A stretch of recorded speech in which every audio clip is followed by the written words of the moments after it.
Alright, what's up crypto crew? Just doing part 2 of the Coinjar video. Now, I got a call from the Spaniard a few days ago just letting me know that his account has been approved, and I've also heard from a few other people in the community that there's the Coinjar approval process took them about a week all up. Now, what it looks like is the identification, like your license, takes about a day. That doesn't take very long. It's more getting the proof of address, like the bill or the electricity bill, the water bill, or whatever it is that you're using. That usually takes about a week to be approved. I'm assuming that's because it's harder for their software maybe to automatically detect the writing on that bill or whatever it is they're using. It takes a little bit longer, so just be wary that it can take up to a week. Now, there are some other programs that do take less time, but there'll be other trade-offs which I'll talk about in another video. We'll go through a few different ones and I guess put them up against each other to see what the pros and cons of each of them are. But if we're assuming that now we've got an account that's unlocked, this is what you'll see with the accounts in there, being the cash account and the everyday Bitcoin account. And then you'll be able to activate this Coinjar rewards, which I've done for mine. It's just a simple switch it on, which you'll have a button there to turn on. But basically from here we can then purchase Bitcoin using a BPay type of payment. So how that works is, first you need to transfer cash, and in my case here I've got Australian dollar, so I will transfer cash via BPay into this cash account and then do a transfer across into Bitcoin. If you're using something other than Australian dollar, you can add an account where you'll see here Australian euro, US dollar and British pound, so you can just select and add that account. I don't use any of those other currencies at the moment, so I'm not going to bother adding that in. And basically we would then go and I guess first off we'll need to put in the cash. So how we do that, we'll need to click on the cash account, and as you can see there's some transaction history from when I've previously purchased Bitcoin or done a BPay transfer in and then purchased Bitcoin. So what we want to do is make a deposit, and with that deposit you'll have that BPay biller code and reference number. I'm happy to show you guys this because if any of you want to put it into my account, I'm not going to complain. On top of the BPay, we've got the Poly and cash deposit via the Blue Shift. So for example, the BPay, you can deposit up to $10,000 in 24 hours. So you can up transfer limits. So if you click on the increased limits, it takes you off to a support page where you can send off a custom form which you would add in there your details and any of the business details or sources of income. You need to fill this out properly to ensure that you get those limits up to whatever you're after, but on top of that you need to provide 100 points of evidence, similar to like at any other bank or something like that, where you need to take in your passport or your driver's license, birth certificate, whatever it is. All those things you can send off to then increase that limit. So depending on what you're actually requiring, if you even need to send this off, that's really personal preference. For me, I don't believe I'll be making deposits of more than $10,000 in 24 hours, so I'm pretty happy to stay with this. And once you've made that deposit, just like any BPay, it can take a couple days to actually transfer from the bank into that account. Once that BPay transfer is complete, you'll actually get a notification as well that will say yes, this has been completed, and that cash will be sitting within that cash account. You would then need to transfer from that cash account across to Bitcoin.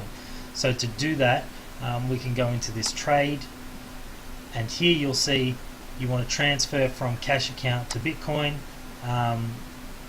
and there will be a rate per 1 Bitcoin is equal to, and in this case, $12,000 Australian, and you would then decide from here how much you wanted to transfer from cash into Bitcoin at a certain rate.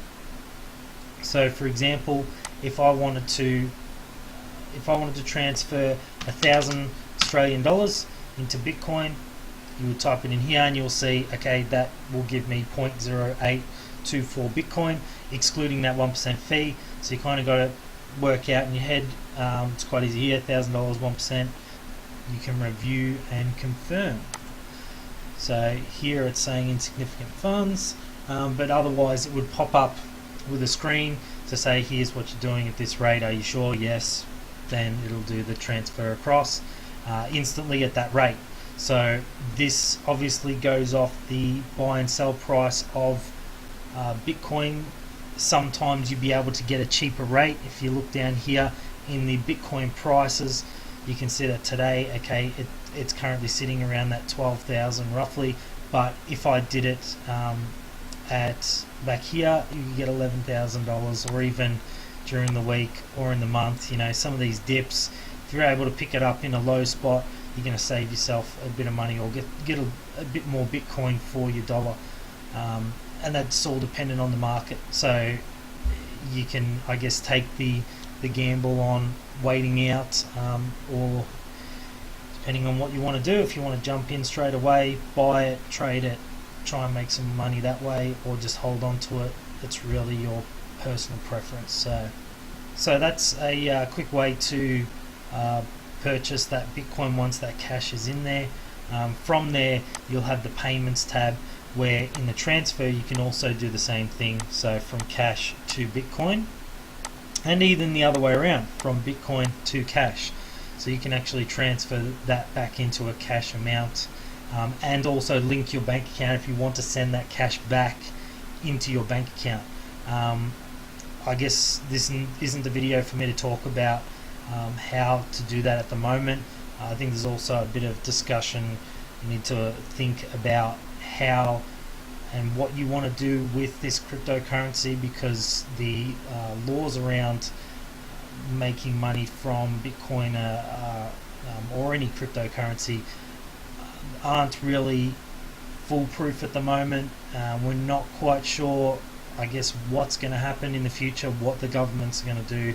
So you need to think up front before you start shifting money back and forward and linking bank accounts, you know, what you're planning on doing with this, and are you looking at declaring this, any earnings on your tax, all those things you need to think about, what you want to do and how you want to do it. So I'm not going to advise anyone what they should and shouldn't do.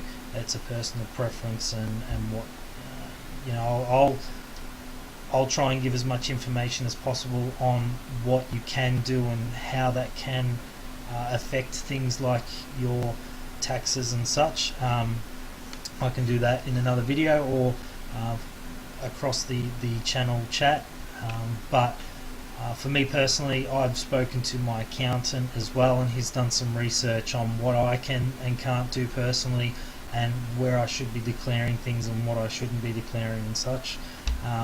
So I would suggest that if you're looking at getting serious in the market for cryptocurrency, maybe do a bit of research, speak to your accountant, speak to other people that are already in it, and work out what's best suited for yourself.